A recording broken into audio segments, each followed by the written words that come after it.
Now, the rest of the story. Beautiful young Anita Blair stood at her hotel room window, perspiration dotting her brow. It was the dead of night, and behind her a fire was raging out of control.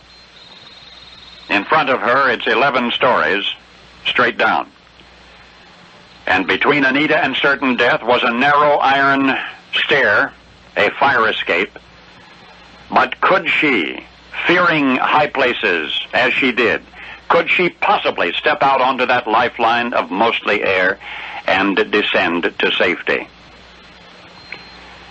Well, this is the rest of the story.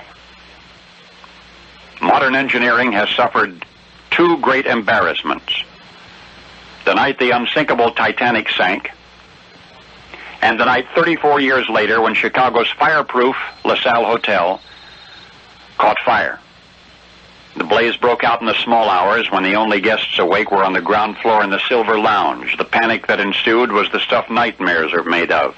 From below, firemen shouted, "Don't jump," to the terrified people gathered at high windows, and still many did leap to their deaths. One man tried to lower his wife to the ground on knotted bed sheets, but the makeshift rope was not long enough. The frightened woman was left dangling between an inferno and a fatal fall. Now we have Anita Blair. She's 23. She's visiting from El Paso, Texas. She's, in one sense, among the fortunate because there was a fire escape leading from her 11th floor window to safety.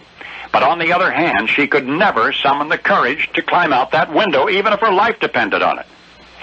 Anita's best friend, named Fawn, was traveling with her, staying with her in the room, and Fawn had no fear of heights, as Anita did. Fawn was younger and more agile, could easily have crawled out onto the fire escape, made it safely to the street in a matter of minutes. But Fawn declined to go.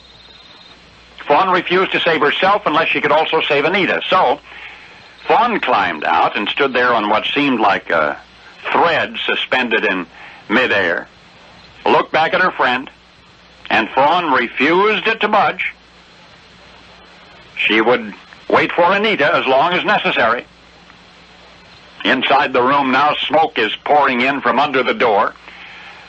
Surely both would die if Anita did not follow Fawn, and so she did. Trembling, Anita placed one foot on the thin platform of steel and then the other, and one step at a time, the two of them climbed down, tongues of flame licking behind them. They climbed down. Well, I'll telescope the rest of this. 61 people died in that conflagration that night. It was June 5 of 1946.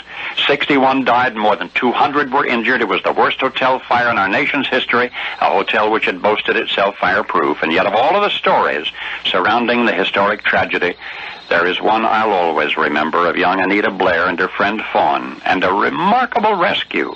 For as onlookers stood spellbound, gazing upward helplessly, watching hot red death pursue those two down the precarious fire escape, they saw life triumph for an El Paso woman named Anita, who was totally blind, guided by her best friend Fawn, her German Shepherd dog. And now you know the rest of the story.